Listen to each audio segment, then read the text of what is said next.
Hello friends, good morning. I'm Aarti. I'm going to dictate you exercise number 24 from Progressive May. Please like the video, subscribe the channel and press the bell icon. 5 seconds. Start. Mr. Deputy Chairman, sir, before I deal with all the issues themselves and the statement made by the Home Minister, I would like to express my deep admiration for the person who has unearthed all these facts which are the subject matter of the discussion today. I am referring to one lecturer who is a research scholar in the Gokhale Institute of Politics and Economics at Pune, and who in fact does not belong to this discipline.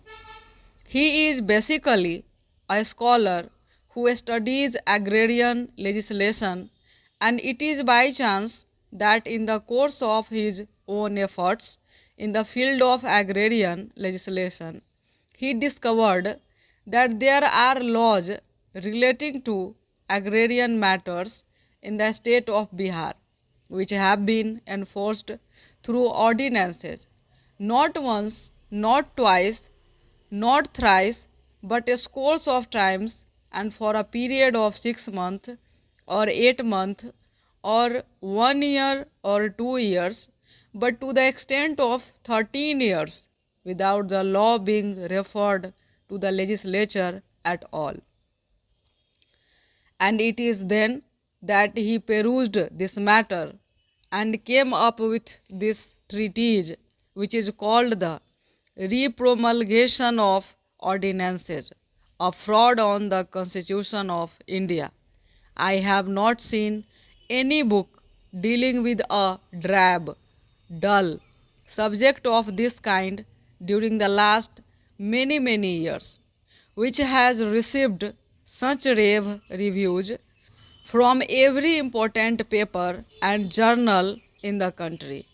Everyone has said that this particular work that he has done is a signal services done towards the defense of the Constitution.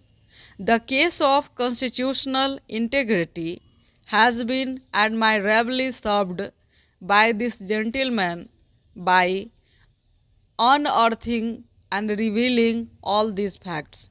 Before I would deal with the facts and come to the point, I would like to say that listening to the minister, I felt extremely disappointed. The first half page of his statement add up to nothing else but a summary of the constitutional position and the provisions with which we are quite familiar. Everyone knows them. The substantial part of his statement comes in para 3, in which the government of India has virtually justified and agreed in whatever has been done. This is not a matter in which parties are involved. This should not be made a matter of partisan or political recrimination or fault finding. None of the parties here can exclude itself with regard to what has been happening. I came to know about this only recently. If I had known about these matters when I was in government, all that I can today is that I would certainly have stopped it. At a subsequent stage, perhaps many in today's government of India also might have discovered it subsequently. Therefore, I did not intend to accuse the government of India or the Home Minister of perpetrating a fraud on the Constitution. I only wished to point out to him that in the state of Bihar, a fraud was being perpetrated over a period of years, and now that you have come to know of it is the duty of this House to stop it. This is my humble submission now. As Council of State, we are concerned with what goes on in the states, whether the constitution is being properly worked or not. It is from that point of view I have to raise this matter. Para 3 of the minister's statement says that the constitution does not lay down any limit on the number of times substantially the same ordinance can be promulgated by the governor. That is indeed the specious argument that those who are doing this day in and day out in Bihar would advance.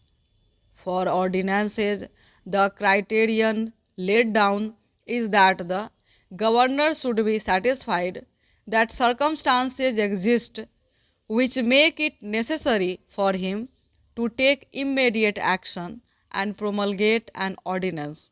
Whether the circumstances prevail as make it necessary for him to take such action is a matter for the governor to decide, so says the minister. This means that virtually we have told them that what you are doing is within the ambit of law. You do what you want, we are not going to interfere. Then comes the fourth para about the matter where the government of India has the authority to intervene.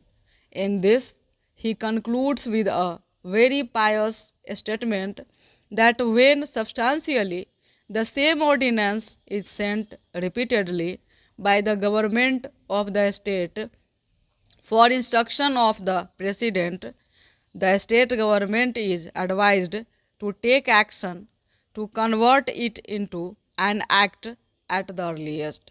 Now let us understand what is the nature of the fraud. So far as this treatise is concerned, it has dealt with every aspect of it. Even the modus operandi has it is done that has been laid bare. Every aspect has been thoroughly discussed, and it is not possible for me to go into all that. Stop.